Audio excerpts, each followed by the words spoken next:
Forza Horizon 5 is a game full of fantastic cars, however some cars are more important to own than others, so I've put together this list of 10 cars you must own in Forza Horizon 5. Let's get into it. So let's start off with the PLP 50. This is a mental little machine and it's pretty crazy to drive, particularly when maxed out. It is in fact the smallest car in the game, so if you're playing hide and seek with your mates, it's a good car to use. And also it's good for squeezing into tight spaces that other cars can't get into. Although this car isn't available on the auto show, so to obtain it you have to buy one off the auction house. However, as of right now you can fairly easily find one for under 700k. So if you can comfortably afford it, you must buy it because you just have to own this car. In the number 9 spot we have the Lamborghini Diablo GTR. This thing is one of the best S2 class cars for road racing with an S2 class power build tune on it, and it can certainly win online races. It will take a lot of getting used to though, because it has 1,500 brake horsepower all going through the rear wheels,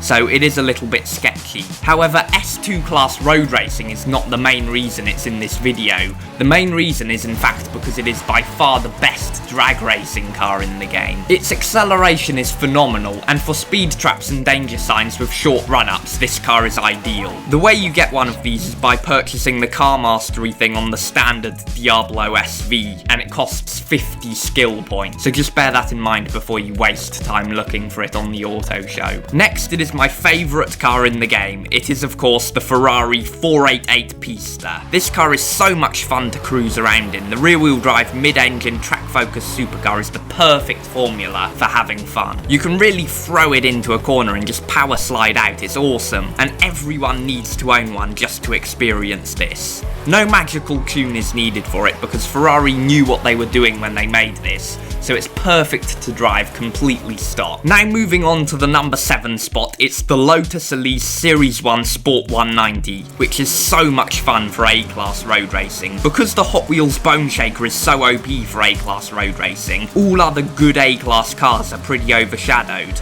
and this is one of them.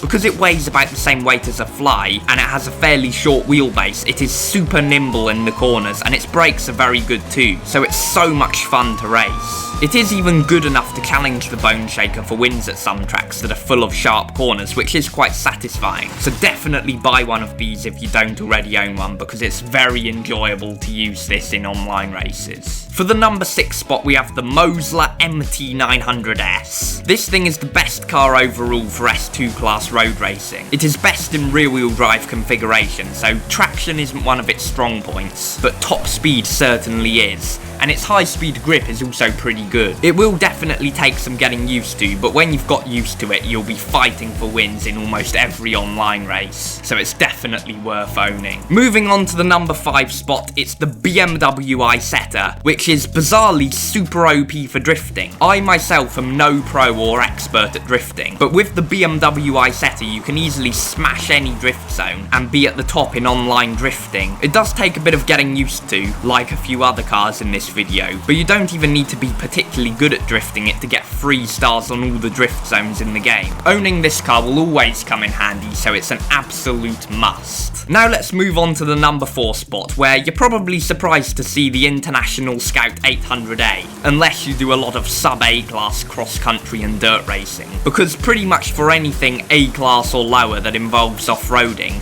this car is an absolute beast. It will easily win online races unless there's lots of other players using this too. Surprisingly, it has very good front-end grip, which is not what you'd expect from a car like this, because normally cars like this are pretty understeery. But yeah, this car is an absolute must-own, because there's so many categories of online racing where this is either the best car or one of the best cars. Now moving on from the king of lower class off-roading to the king of upper class off-roading, it's the Hoonigan RS200 Evolution. Whatever the task, if it involves going off the asphalt roads, this car will smash it. It should fairly simply 3-star all the off-road speed traps, speed zones, danger signs, trailblazers and drift zones when it's maxed out. And then in S1 class, it's actually pretty good for dirt racing and cross-country. It's not actually that common to see people using this in S1 class dirt dirt racing or cross country, but it's definitely pretty good there. For the penultimate car in this video, it's the fastest car in the game,